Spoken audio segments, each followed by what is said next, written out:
how do we simplify these fractions? So we have 500. Let's consider this exponent. 500 could be written as 2 times 250 all over 250 to the power of 250.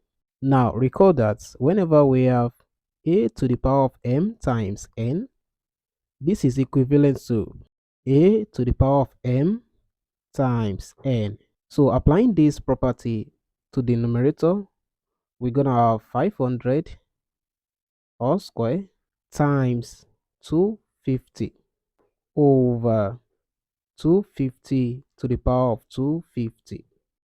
500 square, that is 250000 over, don't forget the exponent, 250.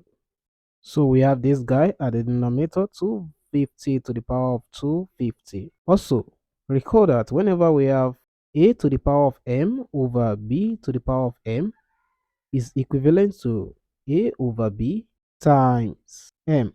Applying this property, so this implies that we're going to have 250000 over 250 all to the power of 250. This implies 25000 over 250, that is simply 1000 to the power of 250.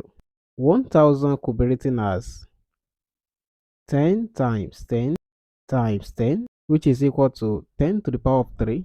So we are going to replace 1000 with this. So we're going to have 10 to the power of 3 times 250. So this implies, recall that whenever we have a to the power of m times n is simply the same thing as a to the power of mn. From here we're going to have 10. 3 times 250, that is 750. Therefore 500 to the power of 500 over 25 to the power of 250 is equivalent to 10 to the power of 750. Now let's take a look at another method.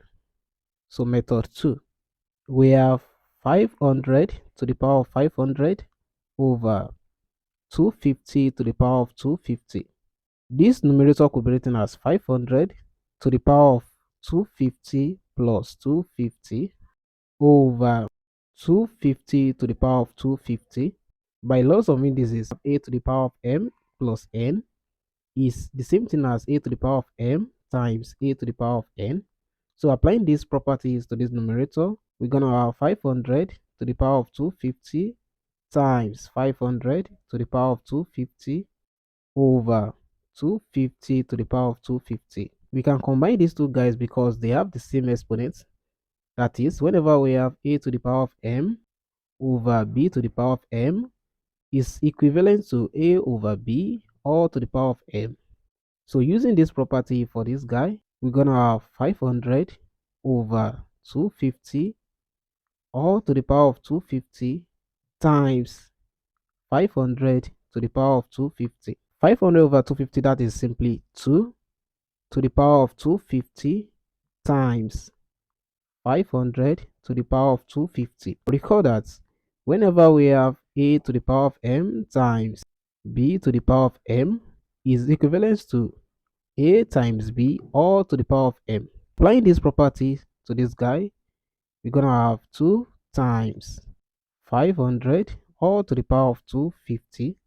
2 times 500, that is simply 1000 all to the power of 250.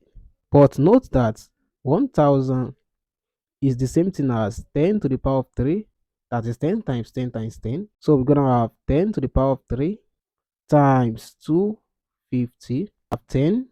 3 times 250, that is 750. Therefore 500 to the power of 500 over 250 to the power of 250 is equals to 10 to the power of 750. So which is the required solution?